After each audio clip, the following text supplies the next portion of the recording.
Hi friends, இப்போ நம்ம Pandya stores பார்க்க போகிறோம். பாண்டிய ஸ்டோர்ஸில் கிச்சனில் எப்படியோ இடம் பிடிச்சிட்டோம்ப்பா சாமி அப்படின்னு சொல்லிட்டு பெருமூச்சு விட்றாங்க நம்ம கோமதியம்மா வந்து இடியாப்பத்துக்கு மாவு அரைக்கணும் அப்படின்னு சொல்லிட்டு இருக்காங்க. நம்ம தங்கமையில் என்ன சொல்கிறாங்கன்னா, இடியாப்பத்துக்கு மாவு கையில் அரைக்கலாமே, நீங்கள் ஏன் போயிட்டு கடையிலேருந்து மாவு வாங்கிட்டு வரீங்கன்னு சொல்லி கேட்குறாங்க. உனக்கு ஒன்றும் தெரியாது, கம்முனு கடை அப்படின்னு சொல்லிட்டாங்க. சரி, சிறந்த மாமியார் சிறந்த மருமகள், கிச்சனுக்காக அடிச்சுக்கிறது இதுதான் ஃபஸ்ட் டைம் அப்படிங்கிற மாதிரி இருக்குது. அது விடுங்க, இவங்க 2K மருமகளாக இல்லாமல் போயிட்டாங்க. 2K மருமகளாக இருந்தால் அப்பாடா மாமியார் சமைச்சு கொடுக்க உட்காந்து தம் கட்டி திங்கலாம் அப்படிங்கிற மாதிரி நினச்சிட்டு இருப்பாங்க.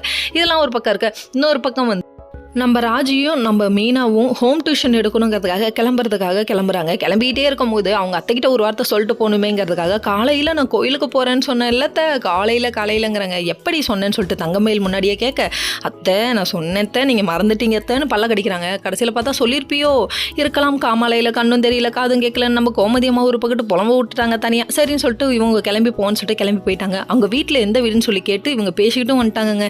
இதுக்கப்புறம் என்ன ஆப்பு நடக்க போதோ தெரியல. வந்தவங்க கோமதி அம்மாட்ட விஷயத்த சொல்லிகிட்டே இருக்கும்போது தங்கமயில் வந்துச்சுங்க.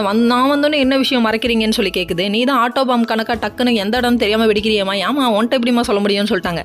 கடைசியில் நான் ஒன்ட்ட ஒரு விஷயத்த சொல்கிறேன், நீ சொல்லாதன்னு சொல்கிறாங்க.